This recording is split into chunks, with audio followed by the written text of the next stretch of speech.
Selamat malam, Bapak Ibu masyarakat Kabupaten Belu. Salam sehat. Selamat berjumpa lagi dengan saya Vicky Nahak, mengudara di salah satu grup politik yang ada di Kabupaten Belu, yaitu Kota Ketik. Pada kesempatan yang baik ini, saya mencoba untuk live lagi terkait dengan beberapa kejadian yang mungkin bagi sebagian orang sudah melupakan, tapi bagi saya tidak mungkin saya lupakan. Saya mencoba untuk pada malam hari ini berbicara tentang dugaan kasus korupsi yang terjadi di Kabupaten Belu.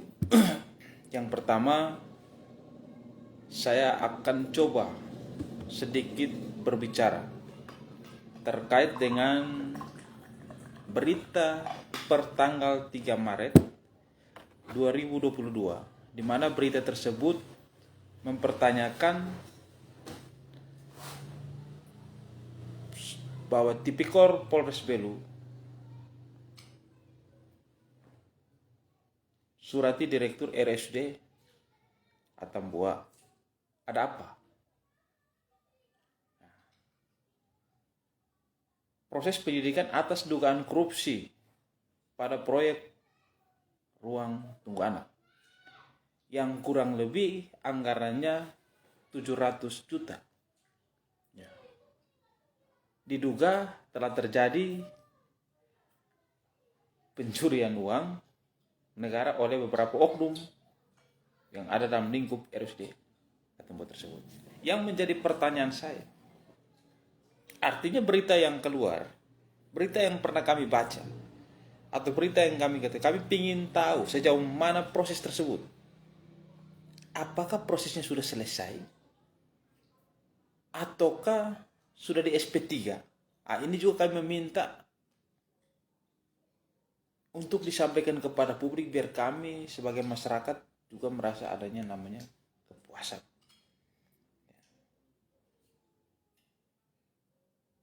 Kenapa saya bicara begini? Maka kuat dugaan saya ada ketidakberesan yang terjadi di RSUD Atambua. Kenapa saya katakan begini kepada publik pada malam hari ini? Kepala dinasnya yang hari ini menjabat PLT Direktur Rumah Sakit. Apakah secara aturan itu dibolehkan? Maka kuat dugaan saya di situ ada konflik kepentingan. Terus saya sinkron lagi dengan kejadian-kejadian yang terjadi.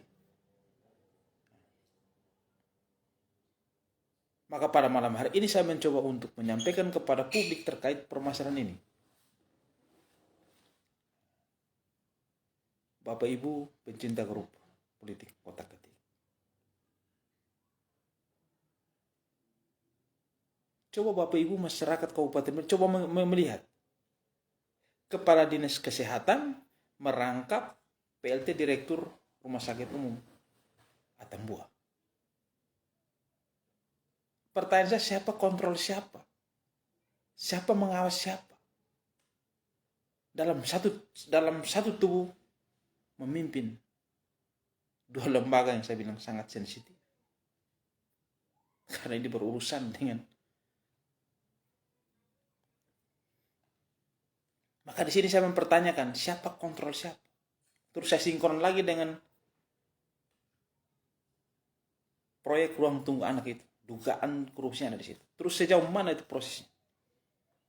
Maka pada malam hari ini saya coba membuka memori ingatan kita semua supaya kita fokus kepada semua kejadian-kejadian menarik yang terjadi di kabupaten yang kita cintai. Kita peduli, kita bersuara. Secara aturan ini sudah melanggar.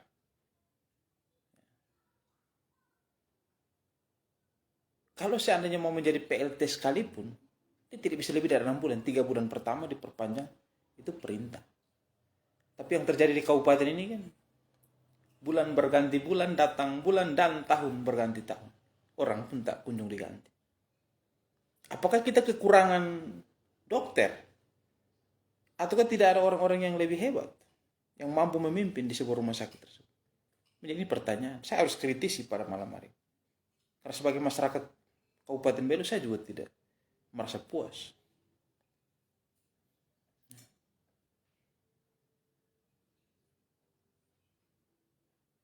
Ya, ini mulai Theo, saya akan mencoba untuk membuka memori ingatan kita semua.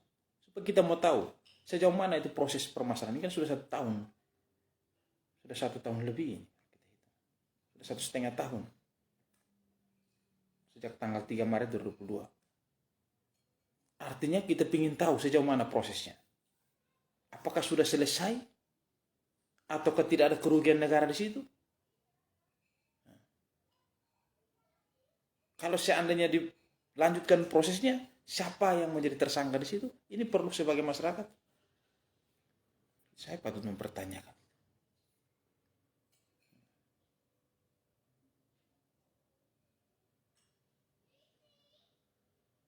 Tidak ada yang punya kemampuan untuk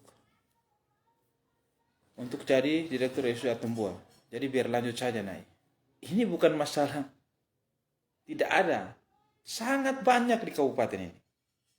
Hanya kita menunggu janji-janji daripada pemerintahan perubahan hari ini. Karena saya bilang, kalau seorang PLT, dia tidak bisa lebih daripada 6 bulan. Artinya 3 bulan bisa diperpanjang. Tapi yang terjadi di kabupaten hari ini, ini seperti yang hari ini kita bisa lihat bersama-sama yang terjadi di kabupaten ini.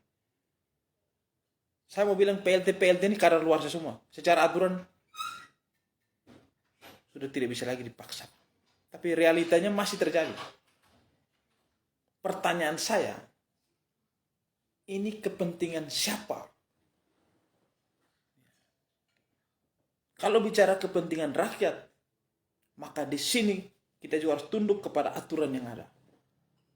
Karena kita adalah sebuah negara Republik Indonesia yang diatur dalam undang-undang. Tidak mungkin kita ini buat undang-undang sendiri, aturan sendiri. Maka nanti disebut kita itu membangkang.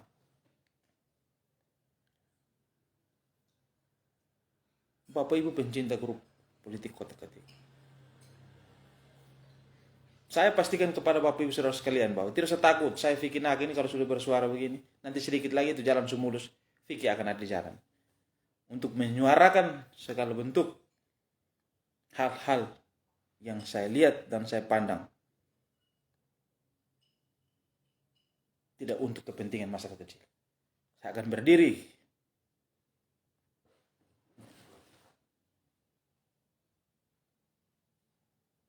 Jadi jangan berpikir bahwa segala sesuatu itu kami tidak akan menyampaikan. Kami pasti menyampaikan dan kami pertanyakan.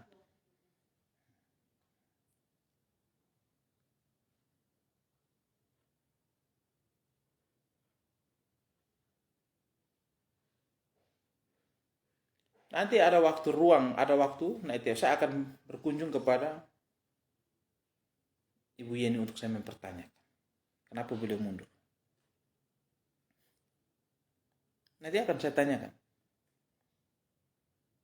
Saya tunggu momen untuk saya tanyakan. Tapi yang mau saya kritisi hari ini adalah tentang rangkap jabatan yang kadar luas. Dan yang kedua terkait dengan proyek dugaan korupsi ruang tunggu anak tahun 2019.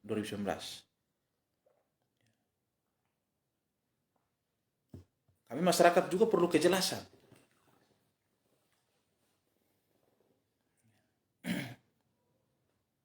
Kita ambil contoh saja. Sekarang yang terjadi di pusat, mantan Menteri Pertanian, Bapak Yassin Limpo. Beliau saja belum tentu misalnya dia bersalah akan dugaan korupsi, baru dugaan. Tapi beliau secara cengli mengundurkan diri. Artinya ini kita harus profesional, berlebih fokus. Kita pun di kabupaten ini, Tuhan ya, Biar berdugaan, saya beta nyaman, bro. Beta mau lepas di kursi agak susah.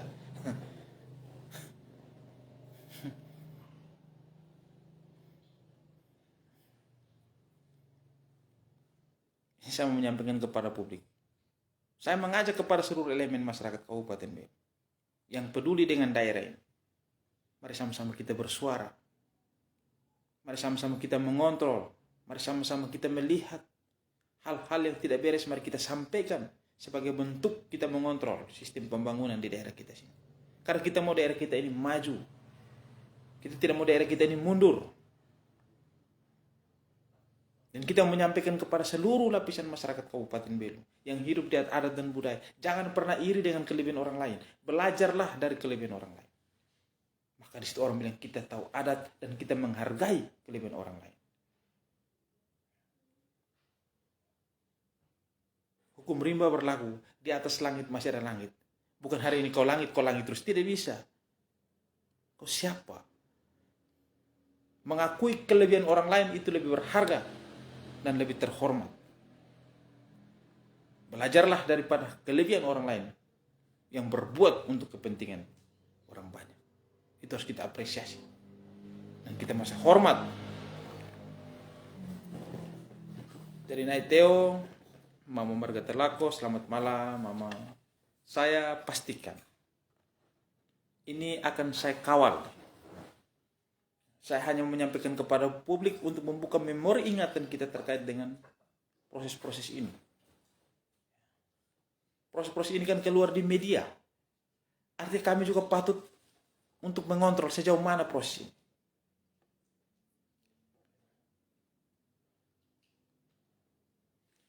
Kita tinggalkan rumah sakit kebanggaan kita.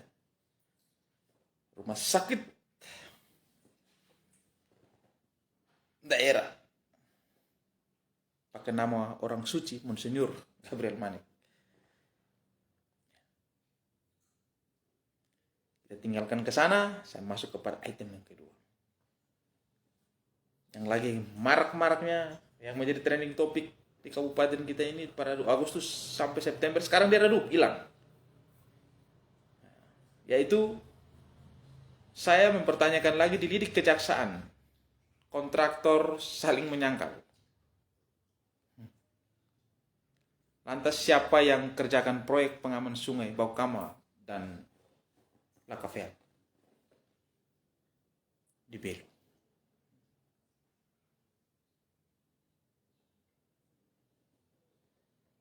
Aksi main petak umpet ini artinya saya baca lari-lari. Artinya di berita, coba dibuka di Google itu ada.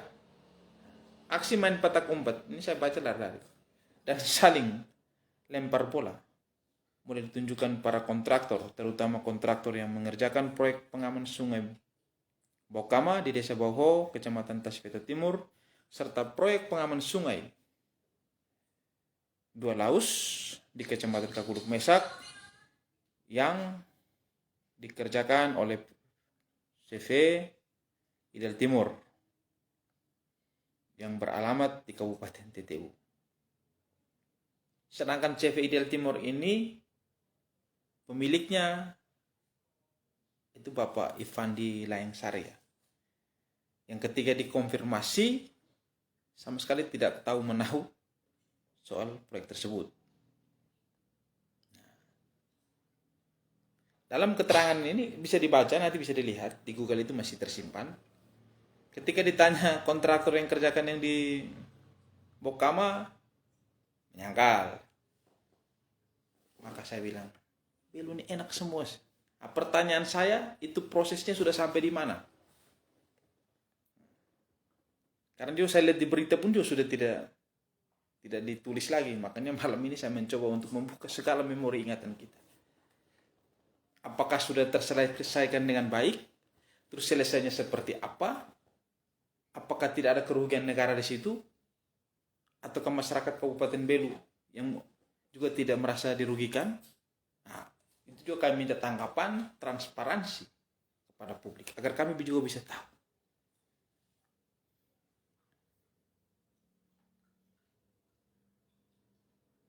Karena sepi. 12 Agustus dia sampai September awal itu sangat kencang. Ibaratnya kalau angin itu bertiupnya sangat kencang. Ini dia makin mulai Oktober, mulai September, akhir dia masuk Oktober, hilang seakan-akan.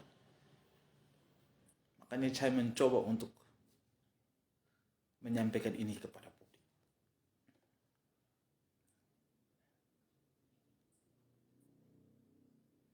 Ada yang tanya, Kak, kalau bisa live juga tentang, minta saya agak sedikit supaya kita jangan terlalu tegang dengan apa yang saya sampaikan pada malam hari ini. Ada yang tanya, Kakak, kalau bisa live juga terkait dengan patung yang mana ya, patung di Seroja yang katanya di warnanya diganti. Saya bilang minta maaf, itu saya yang pertama juga saya tidak paham.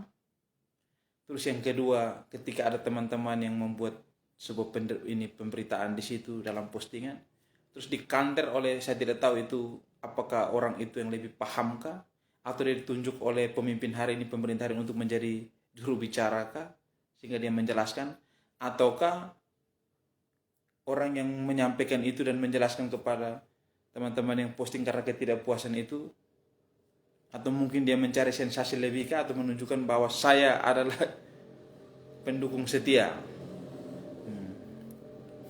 Mungkin habis minum teh kah sehingga dia menyampaikan hal begitu ya. Karena saya berpikir kalau misalnya ada sesuatu hal yang ditulis oleh masyarakat yang ditujukan kepada pemerintah, harapan saya yang wajib menyampaikan itu adalah juga pemerintah. Kalau misalnya ayam sayur dicampur dengan ini lombok terasi, maka akan terjadi gado-gado. Jadi kita tahu kapasitas kita lah. Jadi saya kalau baca juga kadang-kadang saya mau tertawa sendiri, biarlah, namanya mungkin masih mengatasnamakan diri orang dekat lah dan segala macam, silakan. Itu profesi Anda dan itu kebiasaan Anda. Tapi usia tidak bisa membohongi. Sampai kapan, pertanyaan saya. Kita kembali ke laptop. Terkait dengan, lagi-lagi jawaban dan pertanyaan semua adalah dugaan. Ya,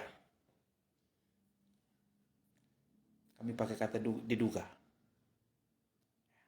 Nanti kalau kakak mau paham, coba mungkin minta ini yang lebih paham tentang hukum, coba ditanya. Karena segala sesuatu yang belum sampai di ranah pengadilan, belum disidangkan, belum ada putusan pengadilan, itu kita masih pakai kata diduga. Asas praduga tak bersalah masih melekat kepada siapa. Silakan, monggo, kalau kakak mau langsung live tidak pakai kata diduga aja langsung. Sikat-sikat saja. Nanti konsekuensi hukumnya juga bisa kakak pikul. Cuma saran, karena kami ini kan orang biasa, yang terlahir biasa-biasa saja, yang kadang-kadang memberikan sesuatu hal yang luar biasa. Bapak Ibu pencinta grup politik kotak ketik, terkait dengan dua permasalahan ini, mungkin menjadi agenda saya tersendiri untuk dalam live saya berikutnya. Dan juga mungkin akan saya pertanyakan terkait dengan jaring pengaman sosial yang sudah dibahas oleh DPR dan sudah disetujui anggarannya sampai hari ini tidak dicairkan kepada masyarakat. Itu akan menjadi topik yang akan saya live, akan saya sampaikan kepada publik ini. Agar kita sama-sama kita melihat dan kita sama-sama mengontrol. Sebenarnya ada apa dengan kabupaten yang kita cintai. Karena kita peduli, kita bersuara. Kalau kita orang Marawi bilang kita diam nunuk, maka kita nunuk terus. Tidak akan pernah tahu. Oleh karena itu, saya Vicky Nahak mengakhiri live saya pada kesempatan yang baik ini. Closing statement saya, ini tahun politik. Saya bicara tentang kapasitas calon anggota DPRD yang ada di Kabupaten Belu, caleg-caleg yang berkompetensi. Silakan Bapak Ibu masyarakat Kabupaten Belu menentukan pilihan secara politik, matang melihatnya, jeli melihat, sehingga kita mendapatkan calon-calon anggota DPRD atau yang duduk nanti di kabupaten yang kita cintai ini adalah orang-orang yang selalu bersuara untuk kepentingan orang kecil. Orang-orang yang tidak datang pada saat momen politik itu. Ada orang-orang yang selalu hadir ketika masyarakat membutuhkan mereka. Itu cuma harapan saya. Dan untuk DPR RI, saya mohon kepada seluruh lapisan masyarakat Kabupaten Belu, baik tidak baik, kita pilih, kita pun akamsi. karena rumah juga ada di sini. Silakan lihat akamsi yang saya maksud siapa, tapi silakan.